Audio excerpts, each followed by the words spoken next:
पंचतंत्र की कहानी, मूर्खों का बहुमत। किसी जंगल में एक उल्लू रहता था। उसे दिन में कुछ दिखाई नहीं देता था, इसलिए वह दिन भर एक पेड़ पर अपने घोंसले में छिपकर रहता था। सिर्फ रात होने पर ही वह भोजन के लिए बाहर निकलता था। एक बार की बात की गर्मियों का मौसम था। दोपहर का समय था और बहुत तेज धूप थी। तभी कहीं से एक बंदर आया और वह उल्लू के घोंसले वाले पेड़ पर आकर बैठ गया। गर्मी और धूप से परेशान बंदर ने कहा, उफ, बहुत गर्मी है। आकाश में सूर्य भी आग के किसी बड़े गोले की तरह चमक रहा है। बंदर की बात को उल्लू ने भी सुन लिया। उससे रहा नहीं गया और बीच में ही बोल पड़ा, ये तुम झूठ कह रहे हो।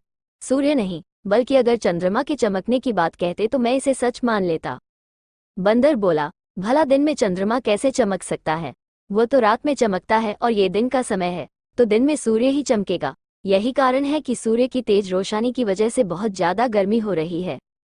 उस बंदर ने उल्लू को अपनी बात समझाने का बहुत प्रयास किया कि दिन में सूरज ही चमकता है, चंद्रमा नहीं, लेकिन उल्लू भी अपनी ही जिद पर अड़ा था। इसके बाद उल्लू ने कहा, चलो हम दोनों मेरे एक मित्र के पास चलते हैं, वही इसका निर्णय करेगा। बंदर और उल्लू दोनों एक दूसरे पेड़ पर गए। उस दूसरे पेड़ पर उल्लुओं का एक बड़ा झुंड रहता था। उल्लू ने सभी को बुलाया और उनसे कहा कि दिन में आकार में सूर्य चमक रहा है या नहीं, ये तुम सब मिलकर बताओ। उल्लू की बात सुनकर उल्लुओं का पूरा झुंड हंसने लगा। वो बंदर की बात का मजाक उड़ाने लगे। उन्होंने कहा, नहीं, तुम बेवकूफों जैसी बात कर रहे हो।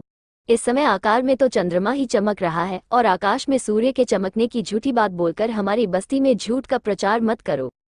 उल्लुओं के झुंड की बात सुनने के बाद भी बंदर अपनी ही बात पर अड़ा हुआ था, जिस देखकर सभी उल्लू गुस्सा हो गए और वे सारे के सारे बंदर को मारने के लिए उस पर झपट पड़े। दिन का समय था और उल्लुओं को कम दिखाई दे रहा था, इसी वजह से बंदर वहां से बचकर भाग निकलने में कामयाब हो गया और उसने अपनी जान बचाई। कहानी से सीख, पंचतंत्र की यह कहानी हमें सीख देती है कि मूर्ख मनुष्य कभी भी विद्वानों की बात को सच नहीं मानता है।